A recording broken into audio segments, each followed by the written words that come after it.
अभी जो है ना चैप्टर 3 जो है ना हमारा तकरीबन स्टार्ट हो चुका है। लास्ट टाइम कुछ चीज़ें मैंने क्विकली गो थ्रू की थी, जिसमें कि ये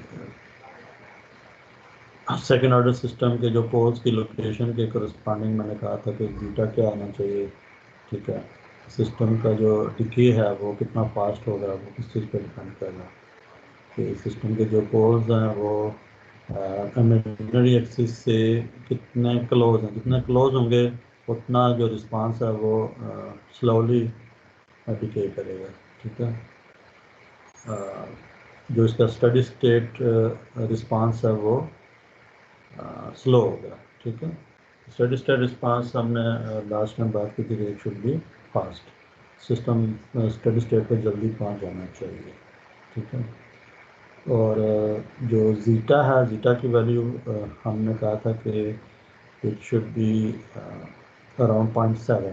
ठीक है, इस रीजन में पोज अगर हो आपके, ठीक है, तो it would have a more better performance। जो 0.7 zeta that is under dam, उसमें जो सिस्टम का रिस्पांस आएगा अंडर डैम रिस्पांस आएगा। मतलब सिस्टम थोड़ी देर ऑसिलेट जरूर करेगा। ठीक है, और उसके बाद अपनी फाइनल वैल्यू के ऊपर जाएगा। तो ये जो चीज़ है ये हमने बात की थी नेचुरल रिस्पांस की। आज जो हम कर रहे हैं वो दैट इज़ फोर्स रिस्पांस। ठीक है, तो सिस्टम की जो रिस्पांस है उसमें दो कंपोनेंट्स हैं। हम बार बार इस चीज़ को देख रहे हैं। One is called the natural response, the other one is called the force response. ठीक है, तो what should be the force response. Force response जो है ना, पहली बात है कि फोर्स रिस्पांस क्या होता है, और for a step input what should be the force response. जी, पहले तो मुझे बताएं फोर्स रिस्पांस क्या होता है। फोर्स का क्या मतलब है और इसके रिस्पांस का क्या मतलब है। यानी बात ये किस कंटेक्स्ट में बात कर रहे हैं कि फोर्स रिस्पांस सिस्टम का क्या होता है, फोर्स रिस्पांस क्या होता है।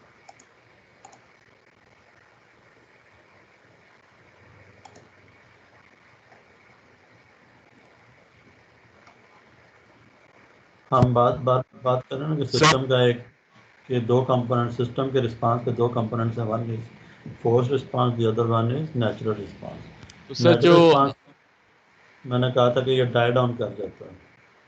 And what is force response. Sir जो एक्सटर्नल सिमुलेशन हो वो जीरो इनिशियल कंडीशन पे हो। हाँ, जीरो इनिशियल कंडीशन और एक्सटर्नल सिमुलेशन, क्या मतलब इसका एक्सटर्नल सिमुलेशन। सर जो एक्सटर्नल सिमुलेशन हो ना वो जीरो इनिशियल कंडीशन पे हो, जो मतलब हम जिस पे फोर्स दे रहे हैं। मतलब जो इनपुट दे रहे हैं, जो कमांड यस है सर, आपकी। Yes sir. ओके, इसका मतलब जो आपका कमांड सिग्नल है that should be equal to output. Sir हाँ, ऑलमोस्ट। मतलब output should approach the command. जी हाँ sir.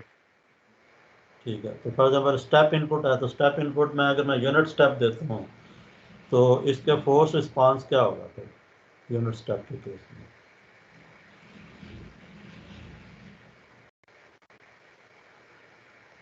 Natural response die down कर जाएगा। ठीक है, जो बचेगा वो होगा फोर्स रिस्पांस। ठीक है, और फोर्स रिस्पांस क्या होगा अगर मैं यूनिट स्टेप देता हूँ तो मतलब आउटपुट क्या होगी। अगर यूनिट स्टेप होगा signal, input signal unit step होगा तो आउटपुट क्या होगी। जब नेचुरल रिस्पांस डाई डाउन कर जाएगा तो आउटपुट क्या रहेगी।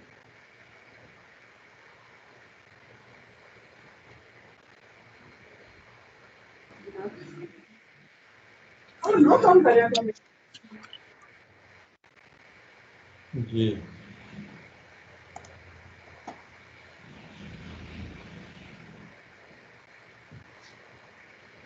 जहन में लेके आए ना, जो हमने जो स्टेप रिस्पांस का देखा था कि उसमें ऑसिलेशंस होती हैं, ऑसिलेशन जब खत्म हो जाती हैं तो आउटपुट कहाँ पे जाके फाइनली स्टे करती है।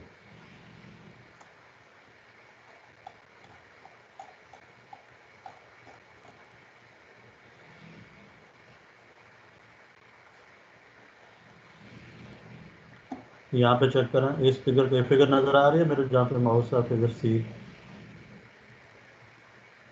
Yes sir.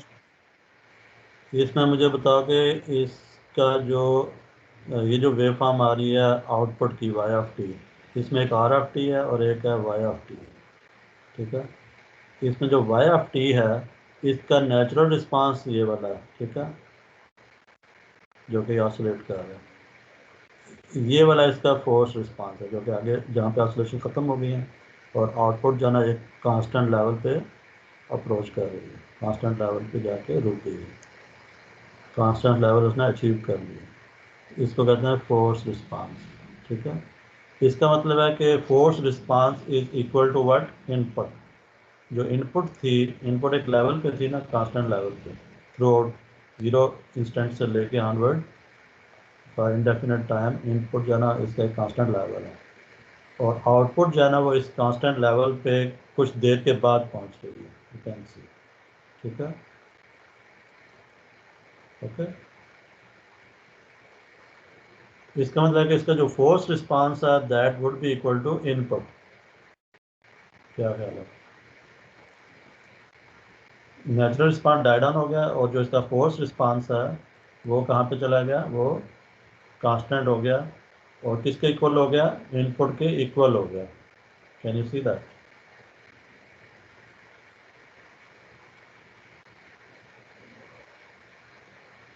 एग्रीड? नहीं सर, ये बात नहीं समझ आई सर, ये किसका इनपुट के इक्वल हुआ? ये ग्राफिकली देखो ना, ग्राफिकली आपको ये स्टेप इनपुट नजर आ रही है यहाँ पे। ये इस ग्राफ में बेसिकली दो क्वांटिटीज प्लॉटेड है, एक आर ऑफ टी प्लॉटेड है और एक वाई ऑफ टी प्लॉटेड है। आर ऑफ टी जो है ना वो इसकी यूनिट स्टेप है, you can see this is a unit step. ठीक है, सही ये सर। इनपुट, ये इनपुट है, ब्लॉक डायग्राम भी नजर आ रही है, इनपुट आर ऑफ टी है, आउटपुट सिस्टम की क्या होती है, वाई ऑफ टी। तो इनपुट एक स्टेप इनपुट है, ये जीरो से, ठीक है, जीरो से कांस्टेंट लेवल पे। ठीक है, जब इनपुट दिया तो आउटपुट कैसे बिहेव करिए सिस्टम की, सेकेंड ऑर्डर सिस्टम है ये।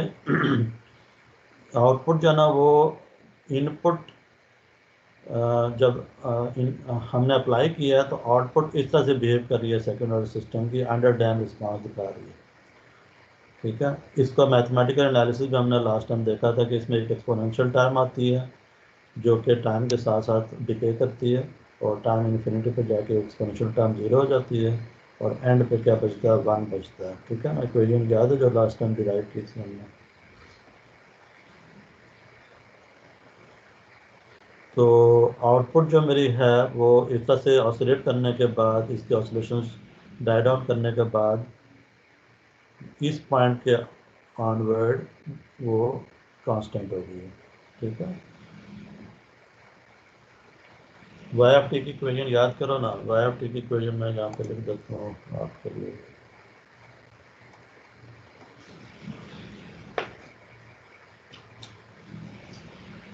Y of T was equal to 1 minus T की power minus beta omega N T over 1 minus N T over 1 minus beta square under root sine of omega D T plus ये equation. ठीक है, इसमें ये जो expansion time है ना, ये टाइम जब इंक्रीज करता जाएगा तो एक्सपेंशन टाइम क्या हो जाएगी, जीरो हो जाएगी, इसको तो जीरो। तो Y of T at t is equal to infinity, what would be y of t? अगर t सर। तो 1 के इक्वल हो जाएगा। ठीक है, तो this was the, this y of t was the unit step response। ठीक है, unit step response। याद है? ये जितनी भी डेरिवेशन हमने की थी ट्रांसफर फंक्शन में, उसको पार्शियल फ्रैक्शन करके यहाँ पहुंचे थे। That was the unit step response analysis.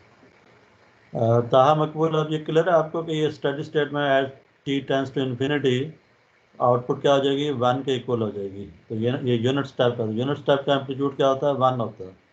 ठीक है, यस सर, तो ये सही है। 1 पे चली जाएगी, right. Okay sir.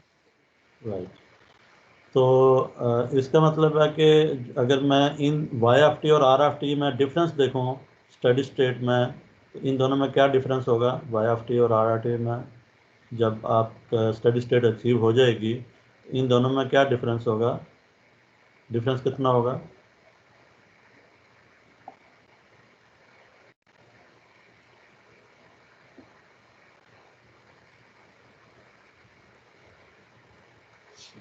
y of T और r ऑफ टी में क्या डिफरेंस होगा? r ऑफ टी जो है ना वो कितनी थी, 1 थी। y ऑफ टी क्या है, 1 है। ये भी 1 है, ये भी 1 है। तो what would be the difference? इसको मैं e ऑफ टी कह देता हूँ। एरर, दोनों में एरर।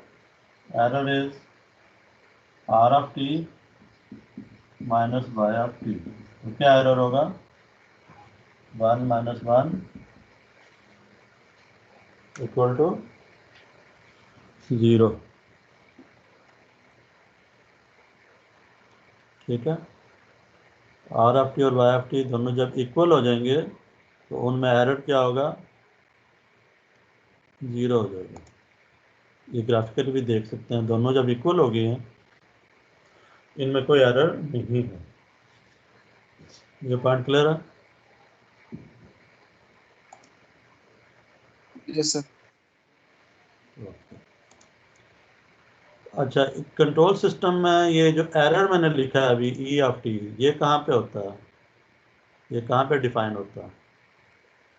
हम कंट्रोल सिस्टम में एरर का एक सिग्नल शो करते हैं फीडबैक कंट्रोल में, तो ये एरर सिग्नल कहाँ पे डिफाइन होता है?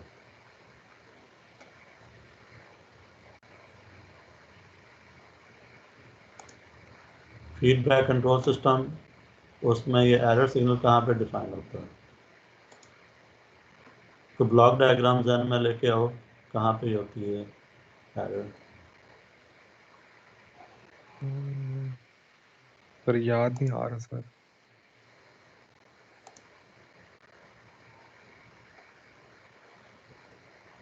Okay,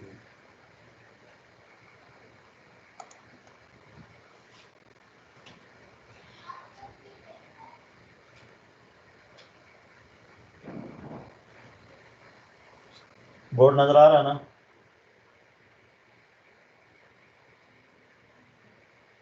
yes sir.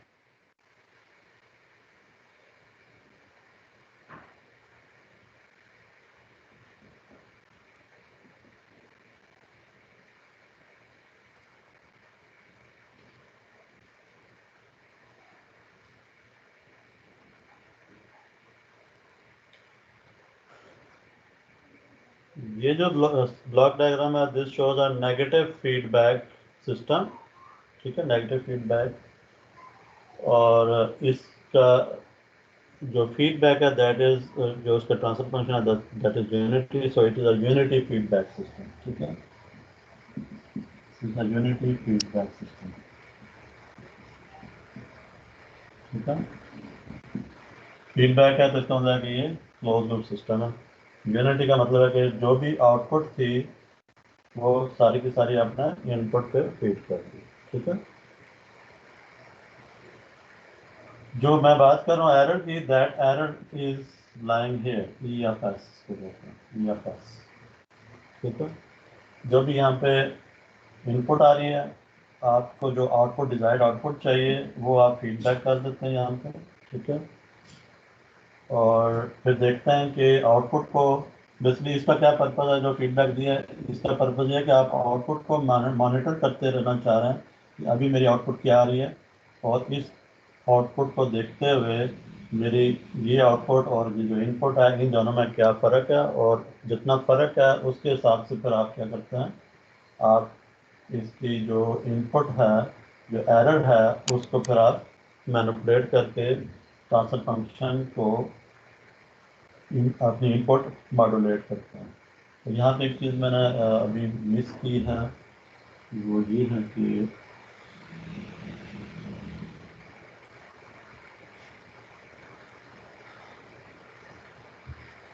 दिया था इस जगह पे आपका एक आता है कंट्रोलर, इस कंट्रोलर इसको मैं म्यू से रिप्रेजेंट कर रहा हूँ, म्यू, ठीक है। इसका अपना एक ट्रांसफर फंक्शन होगा, ठीक है। इसको क्या लेते हैं G C F S. G C F S is the transfer function of the controller, ठीक है।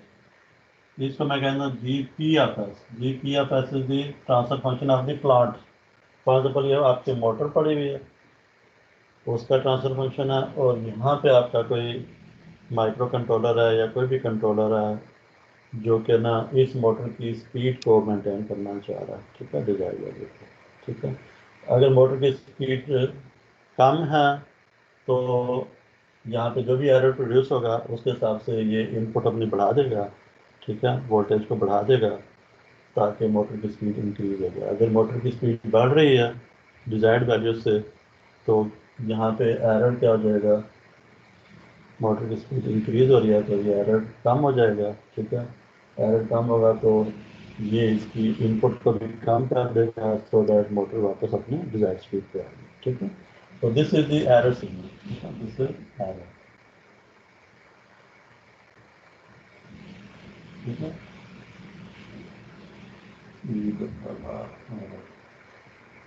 ठीक है, एरर, ओके,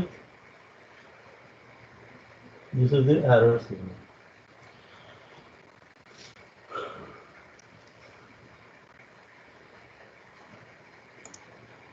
जी,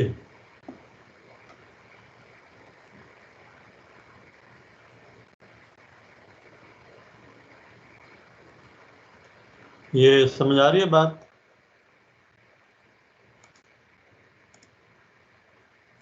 जी सर।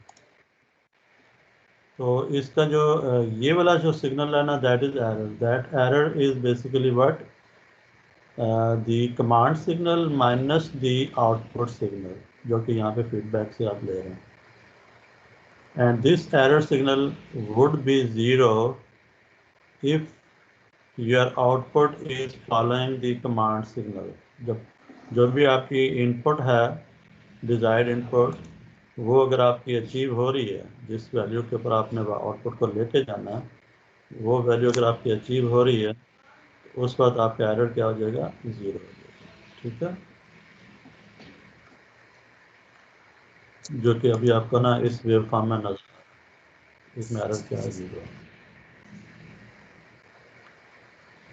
ये जो फिगर्स हैं इसमें आपकी जो इनपुट है ना वो आप यूनिट स्टेप नहीं है, rather it is a continuous varying signal, ठीक है, जो कि टाइम के साथ साथ इसकी जो इनपुट की वैल्यू है वो चेंज हो रही है। इसको कहते हैं ट्रैकिंग, ठीक है। ट्रैकिंग का मतलब है कि आपकी जो डिज़ायर्ड जो पाथ है वो कंटिन्यूसली चेंज हो रहा है। जैसे आपका जो क्या कहते हैं उसको, ड्रोन है आपका, ठीक है, या आपकी जो गाड़ी है, गाड़ी ने एक लाइन को फॉलो करना है, तो लाइन को जब फॉलो करना है तो लाइन अगर जिगजैग लाइन है तो उसकी जो कमांड है वो भी चेंज होगी। जो डिज़ायर्ड जो पाथ है वो आपने एक सर्टन पाथ को फॉलो करना है, तो आप चाहेंगे कि आपका जो रोबोट है उसकी जो रिस्पांस है, जो उसकी मोटर है या उसकी जो भी एक्चुएटर है, उसको भी उसको इस कमांड को फॉलो करना चाहिए। तो आप देख सकते हैं कि अब जब ये इनपुट आपकी चेंज हो रही है विद टाइम, तो आउटपुट भी उसको फॉलो कर रही है टू सम एक्सटेंट। शुरू में जो है ना वो थोड़ी सी ऑसिलेशन आ रही हैं, यू कैन सी, जैसे यहाँ पे भी ऑसिलेशन आ रही थी, तो नेचुरल रिस्पांस इसका होगा, और उसके बाद फोर्स रिस्पांस जो है उसको वो इसको ट्रैक कर रहा होगा। अगेन इस केस में आया जो रिस्पांस जो एरर्स होगा वो दैट शुड बी ज़ीरो। ये आइडियल केस होता है जिसमें कि आइडियली आपकी जो आउटपुट है that should be equal to the input, ठीक है, तभी ट्रैकिंग प्रॉपर होगी। तो ट्रैकिंग जो है ना 100% कब होगी, जब कोई एरर नहीं होगा, ठीक है। यहाँ पे देख सकते हैं ये काफ़ी इसमें शार्प वेरिएशंस हैं, बट स्टिल जो है ना वो आउटपुट जो है ना वो इस इनपुट को क्लोजली फॉलो करने की कोशिश कर रही है, ठीक है, राइट। स्मूथ सिग्नल होगा तो it would be easier to follow, जो जिसमें जंप्स होंगी, वेरिएशन ज़्यादा होंगी, उसको फॉलो करना उतना डिफिकल्ट होगा, ठीक है। सर ये जो ई वाला सिग्नल है इसमें एरर भी आ जाएगा फिर? यहाँ पे ना ये दो वेव जो ये जो तीनों वेव फॉर्म्स है ना, इसमें सिर्फ इनपुट और आउटपुट को शो किया हुआ है। ई वाली जो वेव फॉर्म है ना, इसमें एरर नॉन जीरो रहेगा, जो आप सही कह रहे हैं आप, ठीक है, बिल्कुल। तो इसमें सर एरर किस तरह शो होगा? एरर यही नहीं होगा कि सर ये जो नॉन ट्रेसिंग पार्ट्स हैं मतलब जो अलहदा है यही एरर है? जी जी, ये इन हर इंस्टेंट पे ना ये एरर जो है ना, ये इसको देख आप कंप्यूट करते जाएंगे और उसको प्लॉट कर सकते हैं। एरर इज मिनिमल, ठीक है, तो हल्की सी वेरिएशंस होंगी एरर के अंदर। यहाँ पे एरर जीरो रहेगा इन केसेस में, स्टेडी स्टेट में, ठीक है। तो हाँ, what should be the ideal case, error क्या होना चाहिए आइडियली? जीरो होना चाहिए सर एरर आइडियली। बिल्कुल सही है। इसका मतलब जो फोर्स रिस्पांस है वो कैसा होना चाहिए? फोर्स रिस्पांस, फोर्स रिस्पांस ऐसा होना चाहिए जिसमें कि एरर क्या हो, जीरो। जीरो। तो इस चीज़ को मैं इसलिए डिटेल दिया कि यहाँ पे ये चीज़ आपको समझ आ जाए, what is steady state error. Steady state error, ठीक है। स्टेडी स्टेट एरर का मतलब क्या है कि सिस्टम स्टेडी स्टेट में पहुँच गया, ठीक है, और स्टेडी स्टेट में जब पहुँच गया है तो उस वक्त उसका एरर क्या है, रिस्पांस जो आपको मिल रहा है उस रिस्पांस का एरर क्या है। Ideally it should be zero, ठीक है, बट ऑफ कोर्स इसको कंप्यूट करना पड़ेगा। डिफरेंट सिनेरियोज में देखेंगे हम कि ये एरर ज़ीरो होना चाहिए, लेकिन ज़ीरो क्यों नहीं होता, उसकी क्या वजह है, और फिर जब एरर को ज़ीरो करना चाहते हैं हम, तो फिर सिस्टम में क्या मॉडिफिकेशन करनी पड़ेगी। यहाँ पे इस कंट्रोलर में कंट्रोलर को किस तरह से डिज़ाइन करना पड़ेगा, किस तरह से सेट करना पड़ेगा, इसमें क्या चीज़ ऐड मुझे इंट्रोड्यूस करनी चाहिए, सो दैट अगर एरर ज़ीरो नहीं है तो मैं इस एरर को ज़ीरो कर सकूँ। क्योंकि टारगेट मेरा क्या है, मैं एरर को क्या करना चाहता हूँ, ज़ीरो करना चाहता हूँ। तो ज़ीरो नहीं होगा अगर कंट्रोल सिस्टम है इसमें एरर ज़ीरो नहीं होगा अगर, तो मुझे क्या करना पड़ेगा, मुझे इस जगह पे कुछ प्ले करना पड़ेगा। वो क्या कुछ करना पड़ेगा वो फिर हम आगे देखेंगे इस तरह से, ठीक है। तो मतलब कंट्रोल यहाँ पे ना, कंट्रोल आपका आ जाएगा कि ये कंट्रोल जो है ना वो किस तरह से काम करेगा कि मेरा सिस्टम जो है ना वो मेरी कमांड को एग्जैक्टली फॉलो करे, ठीक है।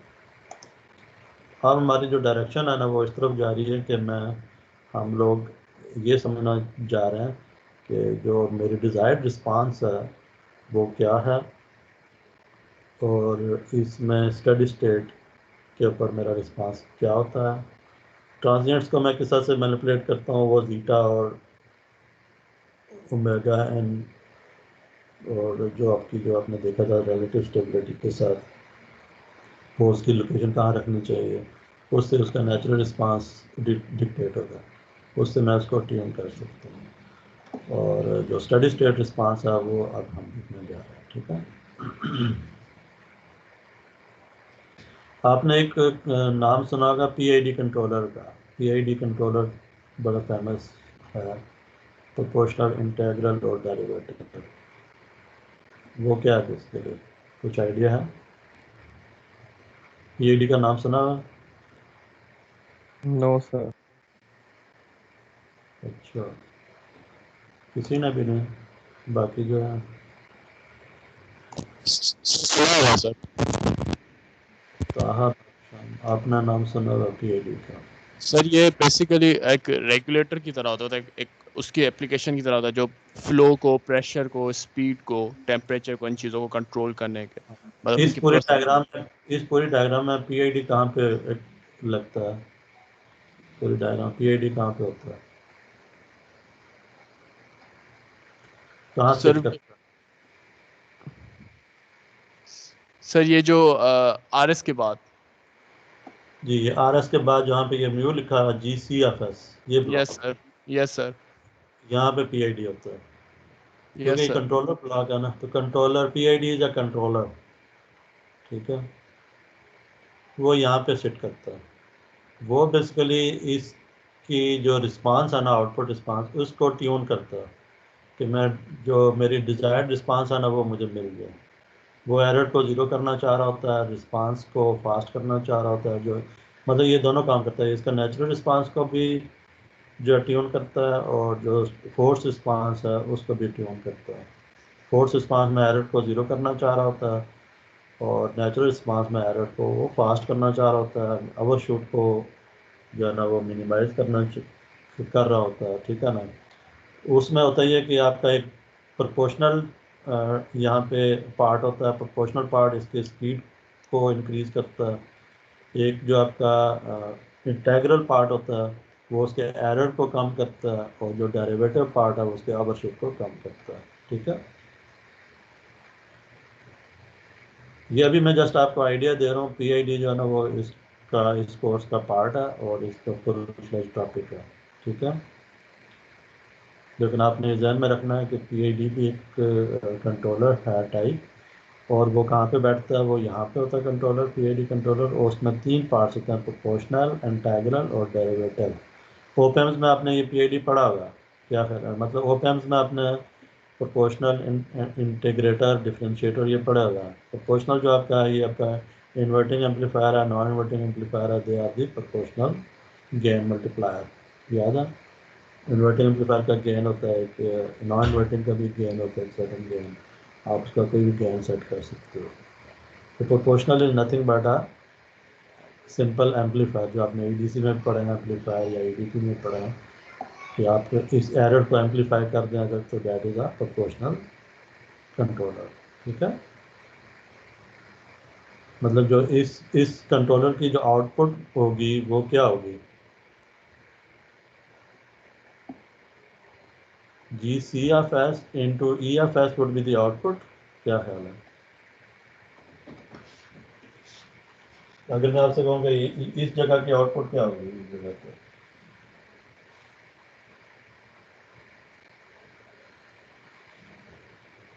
किसी भी ब्लॉक की इनपुट पता हो, ब्लॉक की ट्रांसमिटेंस पता हो, तो आप आउटपुट फाइंड कर सकते हैं। What would be output.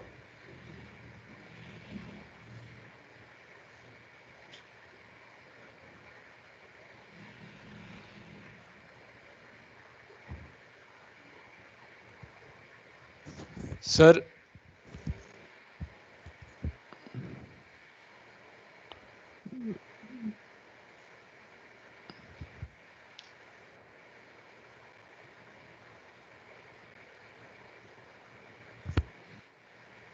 क्या हो गया, सर GC को मल्टीप्लाई बाय E करवा देंगे।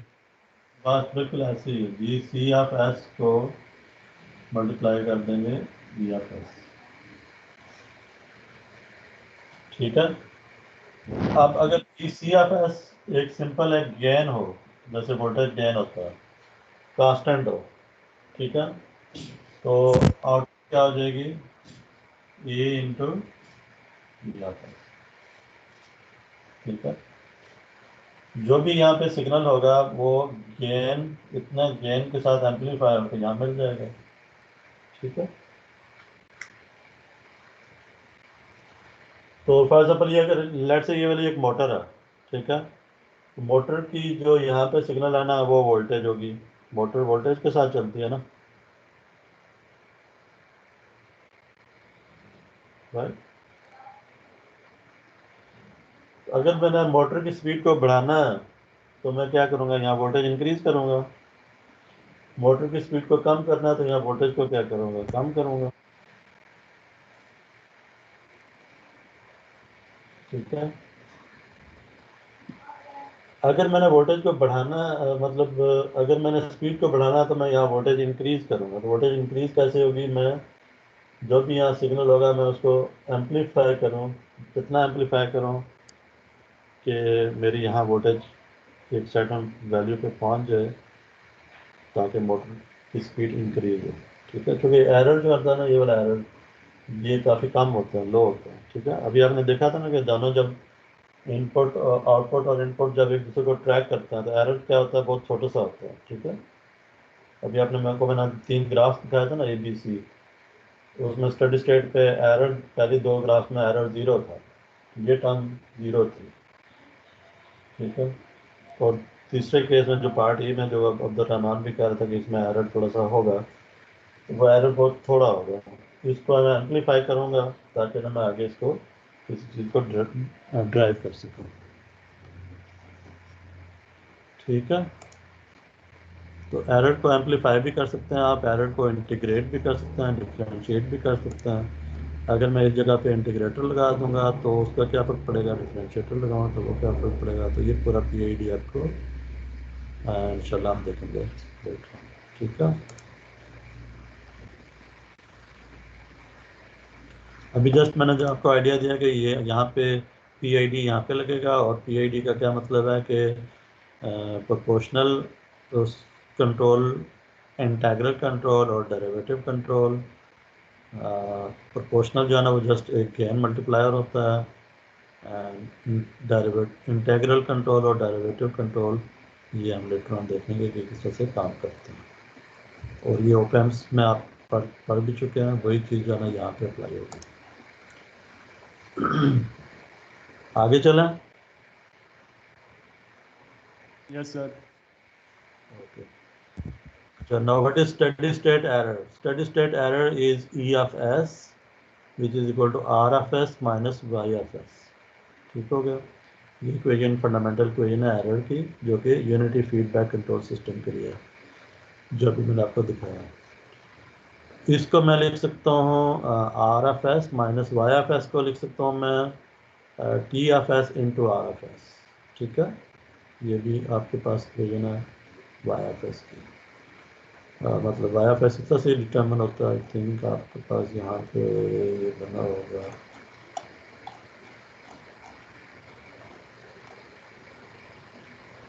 This one, what is Y of S, this is T of S into R of S, ठीक है। Okay,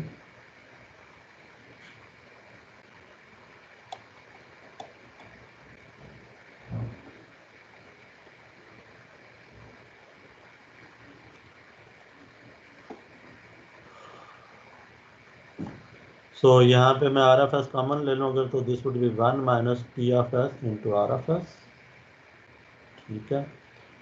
and this thing is called 1 minus t of s is called TE of s, which is the transfer function of the error block, ठीक है, error transmittance, ठीक है।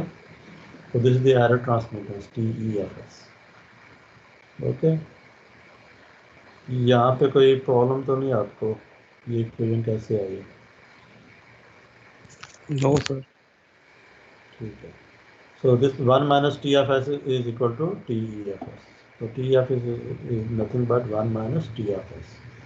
और इस error transfer function को मैं लिख सकता हूँ EFS ओवर RFS, ठीक है। जिस वजह से मैं TFS को लिख सकता हूँ YFS ओवर RFS, ठीक है। और TEFS को मैं लिख सकता हूँ EFS ओवर RFS, ठीक है। अच्छा, इसमें ये कहते हैं जी कि दोनों जो ट्रांसफर फंक्शन है TEFS और TFS, इनका जो डिनोमिनेटर है ना वो सेम रहेगा, ठीक है। जब आप 1 माइनस TFS कंप्यूट करेंगे तो जो इसका जो डिनोमिनेटर बनेगा इस फंक्शन का, वो डिनोमिनेटर और ये दोनों का डिनोमिनेटर सेम रहेगा। इसका मतलब ये है कि जो TFS के जो पोल्स हैं वही पोल्स होंगे एरर ट्रांसमिटेंस के, तो दोनों के पोल्स सेम रहेंगे, पोल्स के कोई फर्क नहीं पड़ेगा। इसका मतलब जो बिहेवियर आपके प्लांट का होगा ट्रांसफर फंक्शन TFS का जो बिहेवियर होगा वही बिहेवियर आपका एरर्स ट्रांसमिटेंस का भी होगा, ठीक है। तो वो ये कह रहा है कि जो वाई फोर्स रिस्पांस होगा वही एरर रिस्पांस होगा, उस तरह से ही,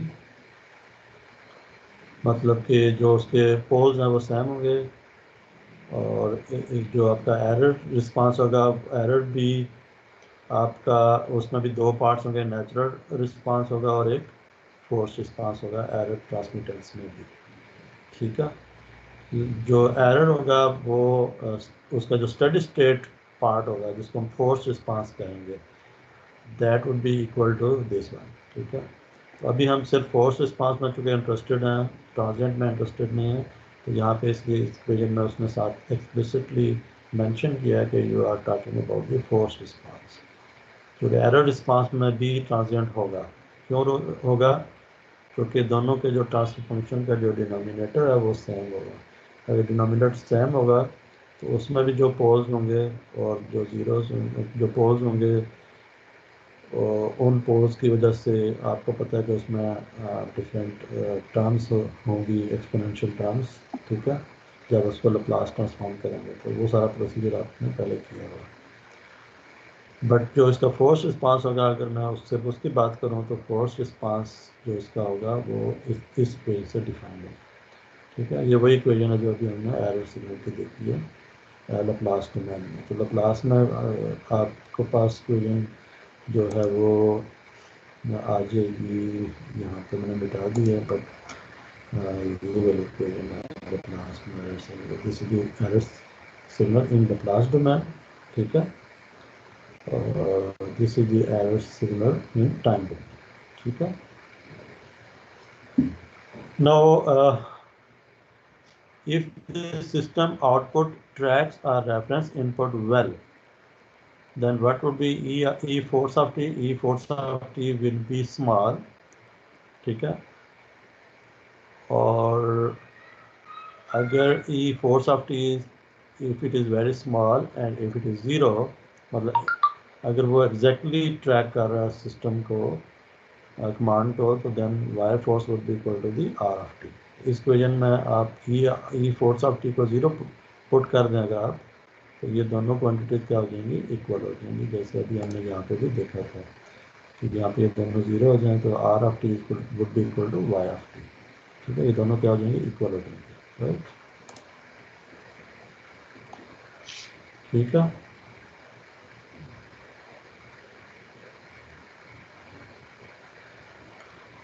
अच्छा, जो आपका फोर्स रिस्पांस है एरर सिग्नल का, ई फोर्स, या फिर जो फोर्स रिस्पांस है आउटपुट सिग्नल का,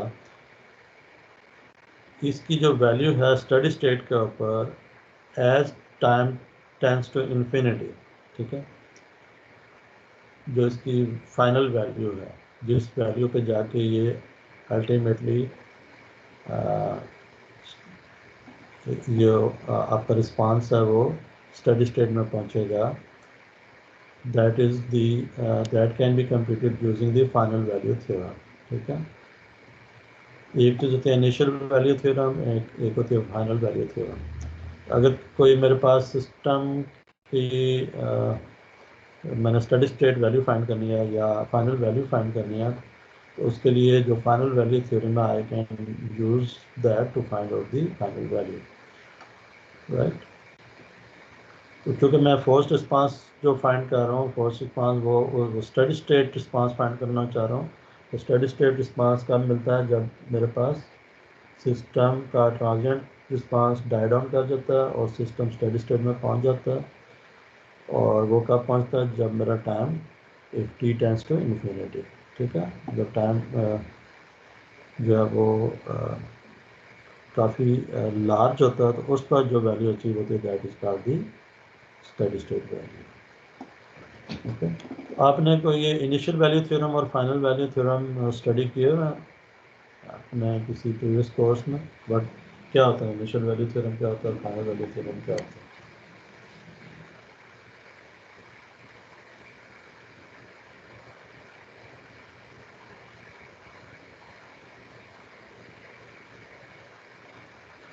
पहले बात बताएं कि आपने ये इनिशियल वैल्यू थ्योरम और फाइनल वैल्यू थ्योरम पढ़ा है या नहीं?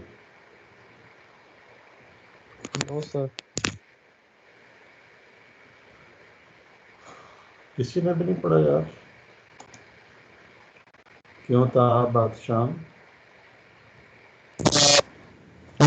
वो पड़ेगा। आवाज बहुत कट रही है आपकी, दोबारा बताएं। नो सर, पढ़े हुए? नहीं सर, नहीं पढ़े हुए। क्या कह रहे हो? नहीं sir. Daniyal, Daniyal, Abdul Rahman, no sir, नहीं बीच, पढ़े हुए, मैंने बताया अभी। सिग्नल सिस्टम कोर्स आपने नहीं पढ़ा? सिग्नल सिस्टम्स पढ़ा है सर। उसमें इनिशियल वैल्यू थ्योरम नहीं पढ़ा, बाल वैल्यू थ्योरम? No sir.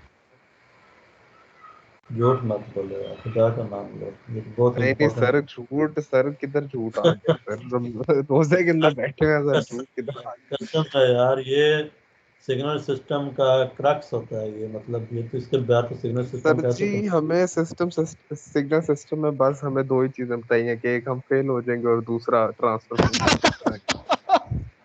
बस ये दो चीजें हमें सर कहते हैं सर। बस? अच्छा, बात हो रही है यार। हम्म, अच्छा। सर मैं एग्री करता हूँ अब्दुल रहमान से। अच्छा चलो, मैं ना ये इक्वेशन आपको दिखाता हूँ, शायद आपको याद आ जाएगा। ठीक है।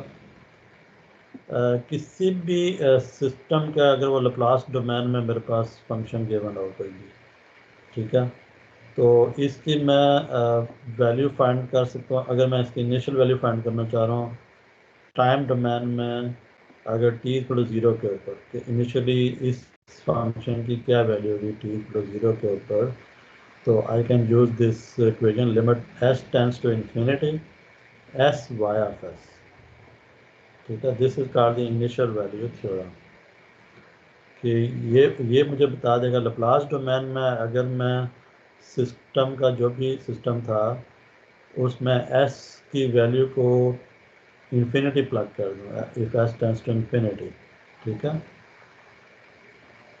और ये वाला जो वैल्यू है limit S tends to infinity S Y of S, this will give me the value at T equal to zero, corresponding to the time T equal zero.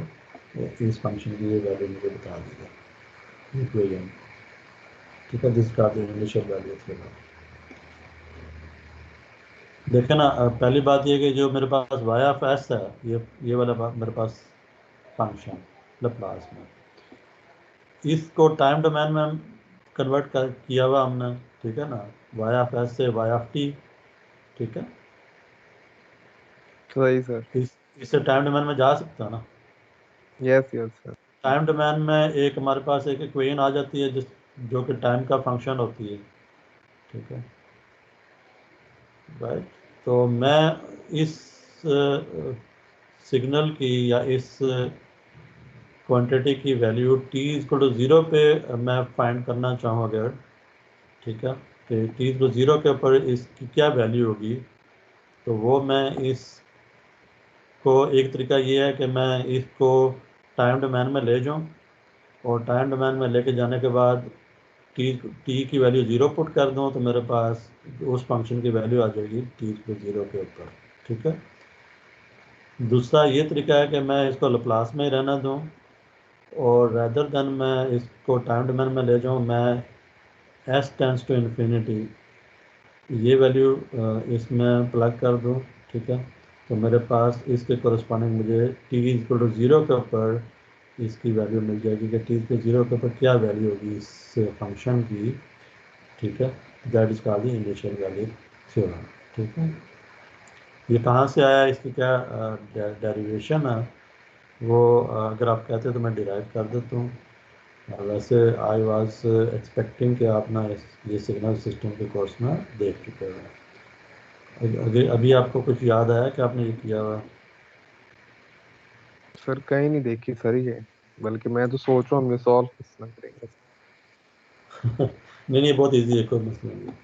अगर मैं किसी सिस्टम के रिस्पांस की वैल्यू इन्फिनिटी के ऊपर find करना चाहूँ, T as T tends to infinity. ठीक है, आपने कैपेसिटर में टाइम कांस्टेंट तो देखे हुआ ना, टाइम कांस्टेंट क्या आता है? स्टेडी स्टेट में का मतलब है 5 टाइम कांस्टेंट के बाद आपका रिस्पांस स्टेडी स्टेट में चला जाता है। जी जी। फाइंड आउट उस तरह की बात करें कि स्टेडी स्टेट के ऊपर क्या होगा। ठीक है, तो as T tends to infinity आपके कैपेसिटर के ऊपर क्या चार्ज होगा, कैपेसिटर फुल चार्ज हो जाएगा, कैपेसिटर फुल डिस्चार्ज हो जाएगा। तो अगर फुल चार्ज होगा तो उसकी क्या वैल्यू होगी, कितनी किस वैल्यू पे जाके वो चार्ज होगा, ठीक है। तो t इक्वल टू इन्फिनिटी के ऊपर अगर मैं सिस्टम की रिस्पांस की वैल्यू फाइंड करना चाह रहा हूँ which is called steady state value, तो वो मैं फाइंड कर सकता हूँ using the final value theorem. तो final value theorem is the one which will compute the value at as t tends to infinity. What would be the y of t? That is called the, this will give me the final value of the response, ठीक है। और अगर t tends to 0 होगा then and t limit t tends to 0, y of t would give me the initial value of the response, ठीक है, okay. सही हो गया सर। तो जैसे मैं आप लोगों को एक सिंपल सी इक्वेशन दिखाता हूँ यहाँ पे ताकि आपको ना और क्लैरिटी आ जाए। जैसे मेरे पास ना ये फंक्शन है टाइम में y of t is equal to e की पावर माइनस टी, ठीक है। अब मैं यस कहता हूँ कि इसका रिस्पांस y ऑफ 0 के पर क्या होगा।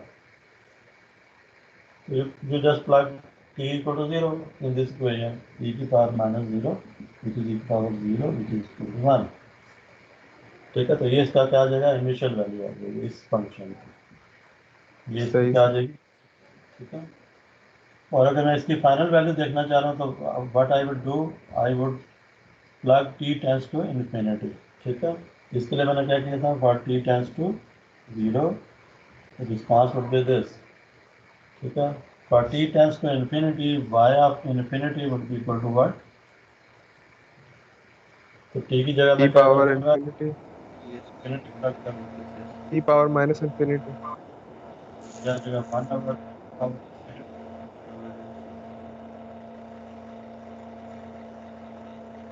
0, this would be called the final value, this is final value, ठीक है।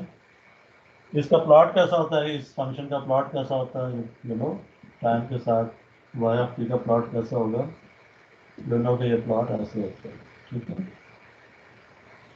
इनिशियली जो है ना वो t इक्वल 0 पे ये 1 होगा, ठीक है, 1 पे,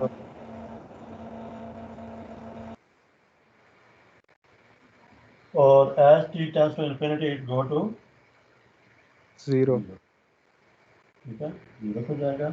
इनिशियल वैल्यू इसकी क्या होगी, 1 होगी, फाइनल वैल्यू क्या होगी इसकी 0, ठीक है। तो किसी भी रिस्पांस की, ये मैंने बिल्कुल सादा सा सिंपल सा ना आपको रिस्पांस का इक्वेशन दिखाइए टाइम डोमेन में।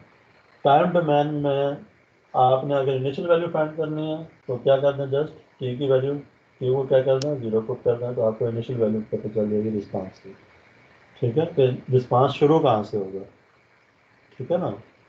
इनिशियल वैल्यू ये बताती है कि आप t इक्वल 0 के ऊपर आपका रिस्पांस जहाँ से आपने देखना शुरू किया तो t इक्वल 0 आपका स्टार्टिंग इंस्टेंट है, इस वक्त रिस्पांस सिस्टम का क्या है, ठीक है, रिस्पांस की क्या वैल्यू है, कहाँ से शुरू हो गई है, ठीक है। तो t इक्वल 0 पे ये वैल्यू बनना है, ठीक है। तो ये आपको एक इम्पॉर्टेंट ऑब्जर्वेशन दिखाता है कि सिस्टम इनिशियली कहाँ से स्टार्ट होना है, इनिशियल वैल्यू हमने ये बताती है। अभी जो हमारा फोकस है वो किस पे, स्टेडी स्टेट के ऊपर है। स्टेडी स्टेट का मतलब हम फाइनल वैल्यू पे, तो अभी हम इनिशियल वैल्यू पे इतना इंटरेस्टेड नहीं है, हमें फाइनल वैल्यू में इंटरेस्ट है। तो फाइनल वैल्यू हमें बताती है कि सिस्टम में क्या एरर क्या होगा जब सिस्टम मेरा स्टेडी स्टेट में पहुंचेगा, तो एरर में हम इंटरेस्टेड हैं जी। इसका मतलब अभी जो हम फाइनल वैल्यू की बात करेंगे ज़्यादा, फाइनल वैल्यू हमारे लिए ज़्यादा इंपॉर्टेंट है, ठीक है। तो रिस्पांस की फाइनल वैल्यू फाइंड करने है तो what you do, you just plug the time t equal to infinity. Infinity, तो आपको फाइनल वैल्यू मिल जाएगी, ठीक है। ये है अगर आप टाइम डोमेन में। लेकिन अगर आप टाइम डोमेन में नहीं हैं, आपको ट्रांसफर फंक्शन गिवन है एस डोमेन में और उसकी फाइनल वैल्यू फाइंड करना चाह रहे हैं, then you will take help of the final value theorem, ठीक है। तो फाइनल वैल्यू थ्योरम आपको हेल्प करेगा फाइंड आउट करने में कि ये सिस्टम का रिस्पांस स्टेडी स्टेट में क्या होगा। जिसको हम कहते हैं आइडियली स्टेडी स्टेट में सिस्टम का जो रिस्पांस होना चाहिए क्या होना चाहिए, सिस्टम का रिस्पांस मतलब एरर का रिस्पांस क्या होना चाहिए, स्टेडी स्टेट में एरर क्या होना चाहिए, T transfer function of error और एरर जो एरर सिग्नल है वो क्या होना चाहिए, 0 होना चाहिए। 0 सर। ठीक है, स्टेडी स्टेट में। ओके, तो फाइनल वैल्यू थ्योरम क्या है, इनिशियल वैल्यू थ्योरम क्या है, इनिशियल वैल्यू थ्योरम है limit t tends to 0 via p, this is the initial value theorem.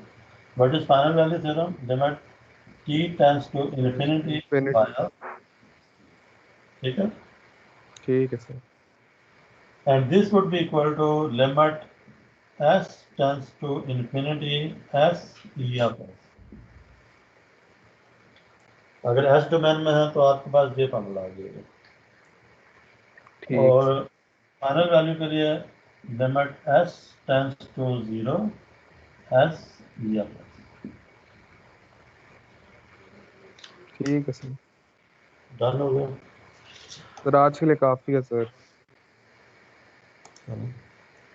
तो अभी जो ना आपके पास ये आपके पास फाइनल वैल्यू है, ठीक है, ये वाला फार्मूला क्या है, ये फाइनल वैल्यू दिखा रहा है, you can see this G value. सही हो गया। ये वाला फार्मूला क्या है, इनिशियल वैल्यू। ये इनिशियल वैल्यू, ठीक है। इसकी लेफ्ट हैंड साइड पे मैं लिख सकता हूँ वाई ऑफ इन्फिनिटी, यहाँ पे this would be equal to Y of infinity, ठीक है। आपने करना क्या है, जो भी आपके पास ट्रांसफर फंक्शन है, जी। जो भी जिस भी क्वांटिटी का ट्रांसफर फंक्शन, नहीं सॉरी, जिस भी क्वांटिटी का यहाँ पे एरर सिग्नल है या वाई ऑफ एस है वट एवर, उसकी अगर आपने इनिशियल वैल्यू फाइंड करनी है तो पहले आपने इसको एस से मल्टीप्लाई करना है और फिर लिमिट ले लेनी है एस टेंड्स टू इन्फिनिटी, ठीक है।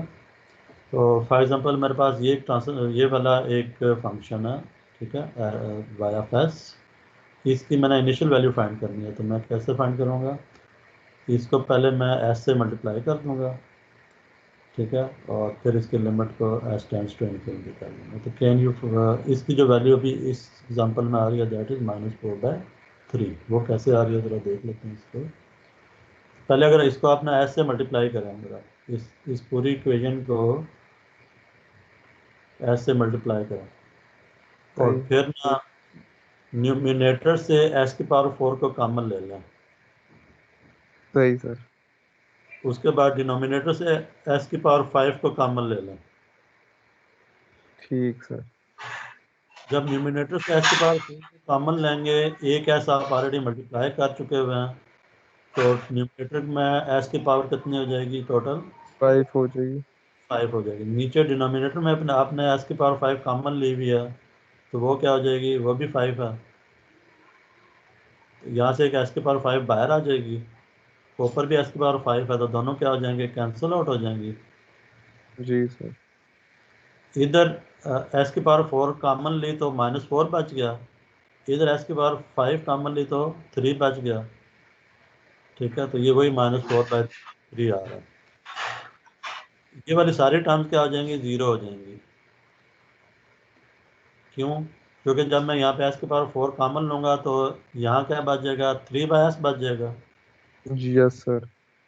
और इस 3/s में s को इन्फिनिटी पुट करें तो 3/∞, 3/∞ क्या हो जाएगा, 0। 0।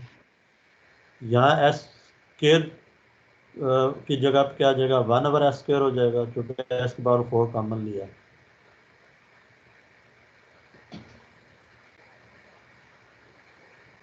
ठीक है। Yes sir.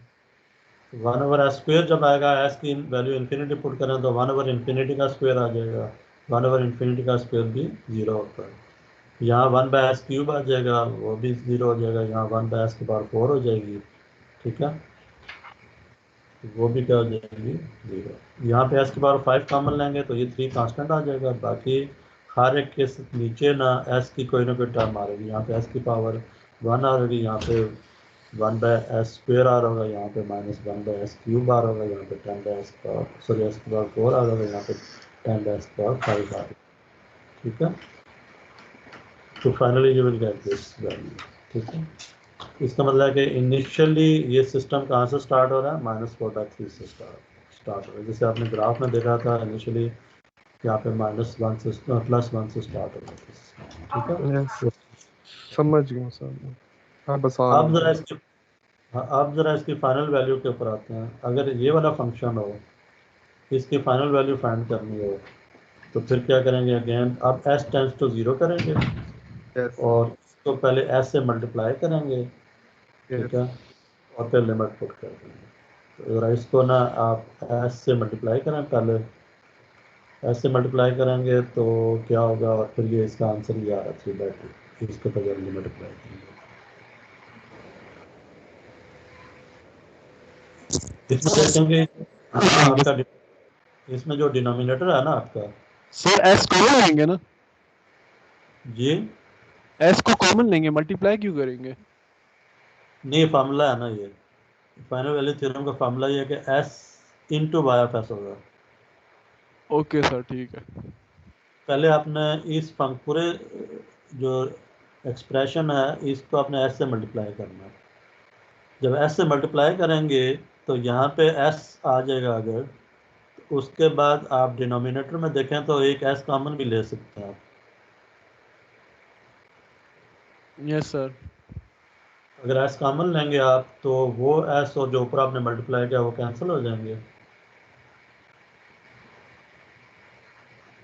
यहाँ पे s² बच जाएगा, यहाँ पे +9s होगा +2,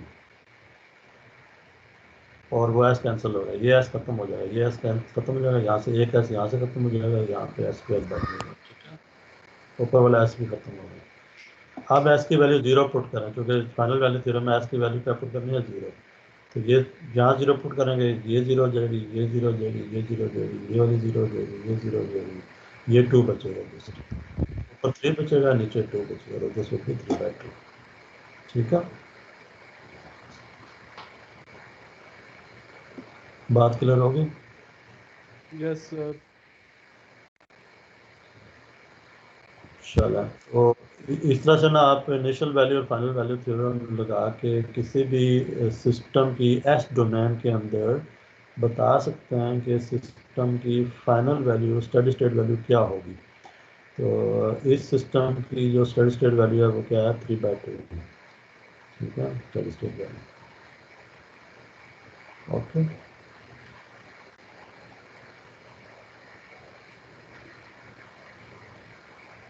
चलें आज फिर यहाँ पे फिनिश करते हैं, ठीक है।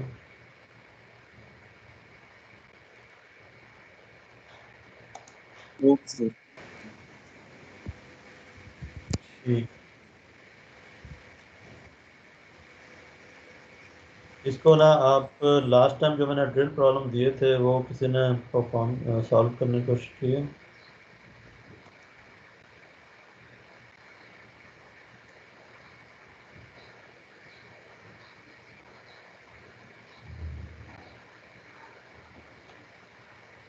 अच्छा अच्छा, ये वाला जो पेज है ना 192, इसमें एक ये ट्रांसफर फंक्शन ये बना है, इसकी फाइनल वैल्यू आप फाइंड करें, देखें कैसे आती है, ठीक है। और देन यू विल सी कि ना ये जो सिस्टम है ये स्टेबल सिस्टम है या अनस्टेबल सिस्टम है, इसको ज़रा गौर से देखें। उसके बाद इसके ऊपर कमेंट करें कि स्टेबल सिस्टम है अगर, या अनस्टेबल सिस्टम है अगर। ये अनस्टेबल सिस्टम अगर फॉर एग्जांपल है तो इसकी जो वैल्यू होगी t टू इन्फिनिटी वो क्या वो होगी। तो अनस्टेबल सिस्टम की आउटपुट क्या होती है as t tends to infinity, वो ज़रा प्रिडिक्ट करें। ये आपके पास उसकी वैल्यू टाइम डोमेन में भी उसने दी हुई है। तो टाइम डोमेन में अगर मैं t इन्फिनिटी पुट करूँ तो ज़रा बताएंगे इसकी वैल्यू क्या आएगी, ठीक है। उसके बाद टाइम डोमेन में भी आपके पास इक्वेशन है इसकी, क्योंकि इसने खुद ही आपको पार्शियल फ्रैक्शन करके दिखा दिए।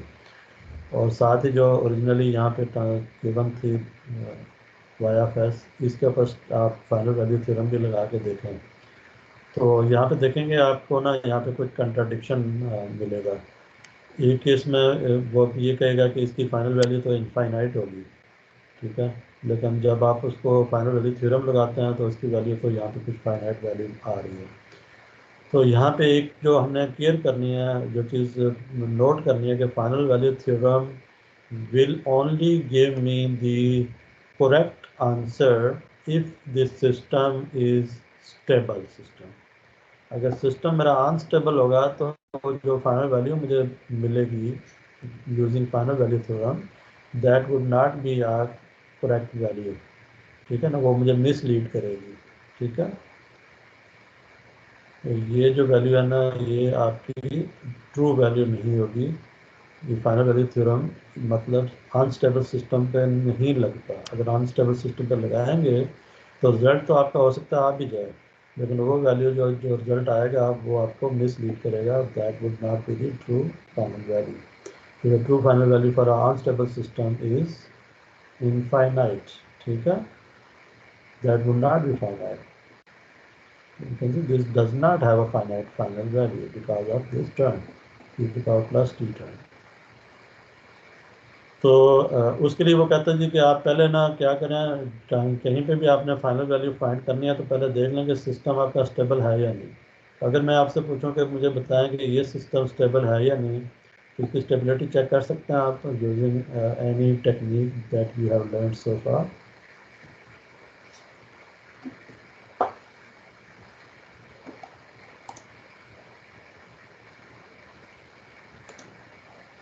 अगर मैं किसी भी सिस्टम की स्टेबिलिटी चेक करना चाहूँ तो उसके लिए कोई मेथड है मेरे पास कि मैं स्टेबिलिटी चेक कर सकूँ।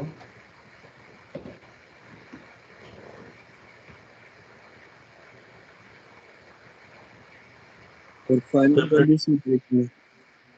नहीं, फाइनल वैल्यू तो हमने फाइंड करनी है, लेकिन पहले मुझे देखना है कि सिस्टम स्टेबल है या नहीं। क्योंकि मैंने आपको कहा कि फाइनल वैल्यू लगेगा ही उस वक्त जब आपका सिस्टम स्टेबल होगा। रूट्स देख लेंगे सर, वो जो लेफ्ट हैंड पोल हम देखते थे। बिल्कुल सही। यहाँ पे ना पहले हम देख लेंगे रूट इसके हैं कहाँ पे। तो ये जो देखें, एक s = 0 पे पड़ा हुआ है, एक है s-1 का मतलब है कि s = 1 पे एक रूट पड़ा हुआ है। इसका जो रूट है वो राइट ऑफ प्लेन में पड़ा हुआ है, कैन सी। तो राइट ऑफ प्लेन में कोई भी अनस्टेबल। रूट पड़ा होगा, कोई भी पोल राइट ऑफ प्लेन में पड़ा होगा तो सिस्टम क्या हो जाएगा, अनस्टेबल।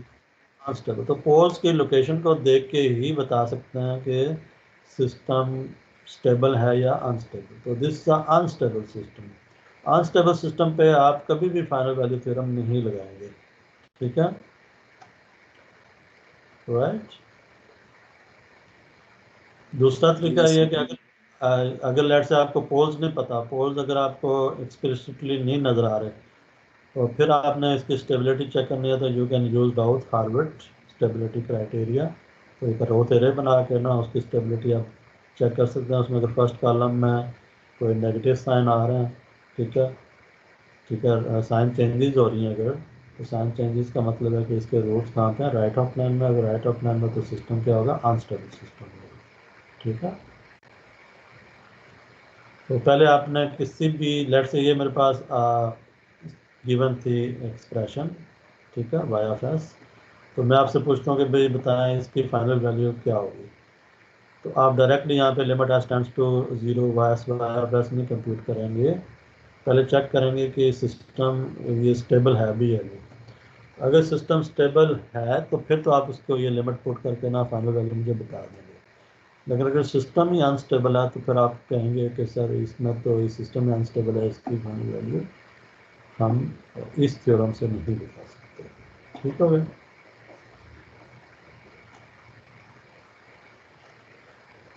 तो इसको ज़रा पढ़िए, इसको देखिए। ये एक टेबल भी गिवन है जिसमें कि वो फाइनल वैल्यू फाइंड कर रहा है। If you there are different components of a transfer function और अ रिस्पांस। ठीक है, ये transfer function transform Y of S है। वाई ऑफ एस में ये डिफरेंट अगर आपके पास बन रहे हैं कंपोनेंट्स उसके रिस्पांस के, तो इन कंपोनेंट्स के साथ इनिशियल वैल्यू क्या होगी, फाइनल वैल्यू क्या होगी। ये थोड़ा सा एरर है इसमें, s टेंड्स टू 0 है यहाँ पे, तो करेक्शन कर लीजिए। तो ये कॉलम फाइनल वैल्यू का है ये कॉलम इनिशियल वैल्यू क्या है, for each term given in the table, ठीक है। ये आपने नेक्स्ट टाइम करके आना है, सही है, इस टेबल को करके आना। ये हम पे पावर ऑफ टाइम की हम बाद में बात करेंगे, ठीक है।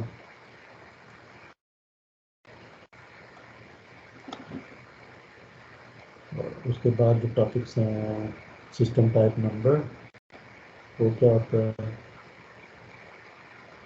यहाँ पे आएगा सिस्टम टाइप नंबर।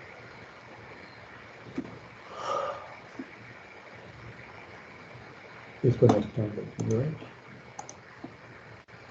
चलें ठीक है, फिर कोई क्वेश्चन है तो बताएं। ये जो मैंने आपको टास्क दिया है ना, ये आपने नेक्स्ट टाइम करना है।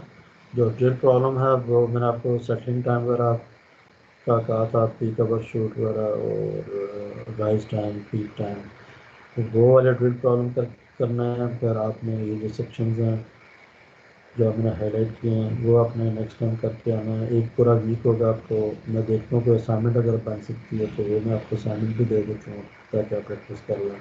इसको करंटली साथ साथ कीजिएगा, आगे जाना फिर आपको मुश्किल होगी अगर आप साथ साथ नहीं करेंगे। देखना आपको पिछले जो कंसेप्ट है ना वो यूज़ हो रहे हैं आगे, ठीक है। Okay sir. तो ये आपकी अटेंडेंस भी साथ ही आज हो जाएगी। 7 लोग हैं इसमें, अब्दुलरहमान है, दानियाल कमर है, हसनैन शफ़क़ात है, मुअज़्ज़म, अली नवाज़, नबील शकूर और ताहा बादशाह। नबील आप हैं यहाँ पे? यस सर, इधर ही हूँ। ठीक है, क्वेश्चन नहीं करते आप यार, क्वेश्चन किया कराना तो। आपके पढ़ाने के बाद जरूरत ही नहीं पड़ती। चलें, सर मैं आपसे एक ठीक है। मिनट, मैं आपसे 1 मिनट में मिलता हूँ सर। हाँ, मतलब व्हाट्सएप पे? हाँ,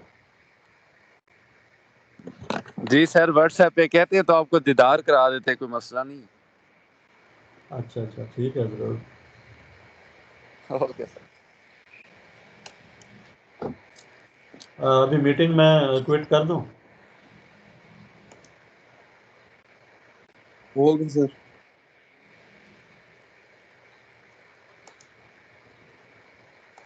ठीक है नबील, फिर आप ना मुझे व्हाट्सएप पे कंटेक्ट कर लेंगे, कोई इंपॉर्टेंट डिस्कशन करनी है।